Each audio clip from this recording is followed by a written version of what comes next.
This is the Mondo Coaches Interview. I'm here on the campus of Evansville with the head coach of the Evansville Purple Aces. His name is Mike Jacobs. And Mike, a great opportunity for your program here on Fox Soccer Channel. You know, the University of Evansville has a proud tradition in soccer, you know, with teams in 1985, 1990 going to the Final Four, and, you know, it's a great opportunity to climax, for our rebuilding of our program. All right, talk a little bit about your team that we're going to see on Fox Soccer Channel. What makes them go? You know, I think we have a good balance in our midfield. We play with three in the middle of midfield, and Richie Menjivar, our playmaker, is pretty creative, works pretty hard on both sides of the ball, and a lot of what our team does go through him.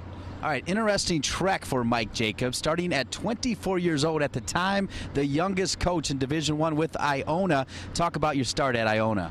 You know, it was a great opportunity to get a chance to coach in a program where I could get some practical experience, maybe with expectations at the time that weren't very high.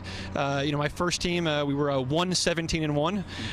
Those 17 losses, 12 of them by 1 goal. You know, so it was one of those like, walking around the middle of the street during most of that season, trying to collect myself. But, it was a tremendous opportunity to gain some valuable experience. And, that team of 8 freshmen and 2 sophomores, that won 1 game that season and won 12 games the following year. Well, including, I like the fact that you weren't afraid to take on big teams. You went down to ACC country, beat NC State, almost beat Duke, a place you would end up a little bit later on.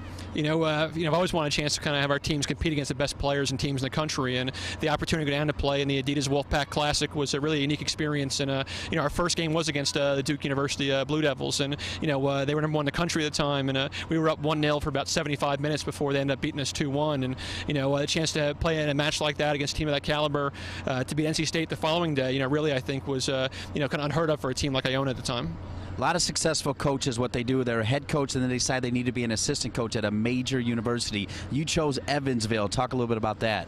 For me, I got some great practical experience as a head coach at an early age, but I wanted to be somewhere where I could be mentored, get a chance to compete, with the best players and teams in the country consistently, and the opportunity to work for Fred Schmaltz at Evansville was really a unique opportunity. All right, so then you said, hey, I want to go to ACC country and work under John Rennie at Duke. I always talk about the chance to go work for Coach Rennie at Duke. It was like Michael Corleone, like an offer I couldn't refuse, So, it was less about leaving Evansville, and it was more about a chance just going to Duke. And, really the combination of spending the 2 years here under Coach Schmaltz and, 4 years under Coach Rennie was a mentorship. You couldn't ask for anything more than that. Well, and also a nice little run, a college cup during your time at Duke. Yeah, it was a great kind of, 4 years there. The year before I got there was the worst season in school history. And, 3 years later with a team comprised primarily of freshmen and sophomores, we had a great run where we were number 1 in the country, and then went to the College Cup. The following year we ended up winning the ACC tournament against big rivals against the University of North Carolina.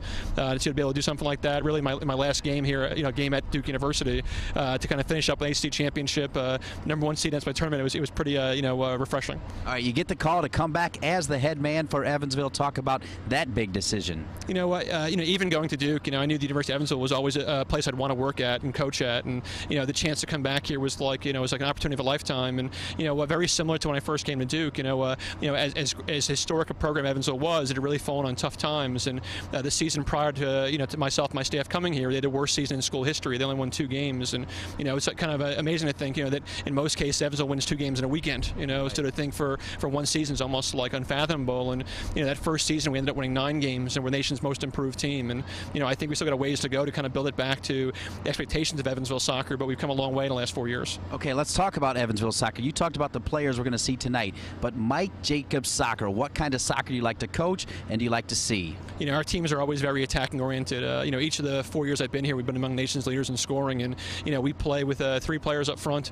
We tend to get a lot of numbers forward in transition, a lot of pace up front. And I think we do a good job of going in behind when it's on. If it's not, kind of keeping the ball until we can. And I would kind of say maybe like a possession with progression. We're trying to keep it, but we're always trying to go forward. All right, now we're understanding you also have got a little soccer team at home as well, because 4 kids, is that right? Yeah, absolutely. So my oldest is Katie. She's just turned 12. I have a 7-year-old son and 2 other daughters. One's 5 and one's 4.